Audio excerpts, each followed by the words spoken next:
WhatsApp groups අපි හැමෝගෙම phones වල තියෙනවා. හැබැයි groups වල තියෙන messages එකපාර කියවන්න යන එක ටිකක් කරදරයි නේද? ඒ නිසා group වල තියෙන messages ඔක්කොම එකපාර කෙටි කරලා බලා ගන්න ක්‍රමයක් තිබ්බොත් කොච්චර ලේසිද?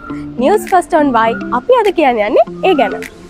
ඔෆිස් එකට, ඉස්කෝලට, ටියුෂන් ක්ලාස් එකට, යුනිවර්සිටි එකට, ගෙදර අයට, කසින්ස්ලට මේ හැම තැනකම පිරිස එකතු කරගන්න විදිහක් තමයි WhatsApp group කියන්නේ. හැබැයි මේ WhatsApp group වල මගහැරන පරණ messages එකපාර බලන්න ගියොත් ගොඩක් අමාරුයි. ඒ නිසා දැන් අලුත් ක්‍රමයක් ඇවිල්ලා තියෙන්නේ. ඒ තමයි message summarizing. මෙතනදී ලැබෙන්නේ groups වල අපි කියවල නැති messages වල summary එකක්. අපිට අවශ්‍ය groups හරි personal chats වලට හරි ගිහින් unread messages උඩ touch කරගෙන හිටියොත් මේ option එක පාවිච්චි කරන්න පුළුවන්. එතකොට group එකේ කතා කරලා තියෙන්නේ මොනවද කියන එක ගැන point form එකෙන් සංක්ෂිප්ත සටහනක් නැත්නම් summary එකක් අපිට ලැබෙනවා. හැබැයි දැන් ඕගොල්ලෝ නම් phone එකෙන් මේ option එක හොයන්න යන්න එපා. මොකද මේක තාම available ඇමරිකාව ඇතුළු region සීමිත ගානකට විතරයි. බොහෝ දුරට මේ අවුරුද්දේ අන්තිම වෙනකොට ශ්‍රී ලංකාවටත් මේ ඔප්ෂන් එක ලැබෙයි. එතකොට අපිටත් පුළුවන් message summarizing try කරලා බලන්න.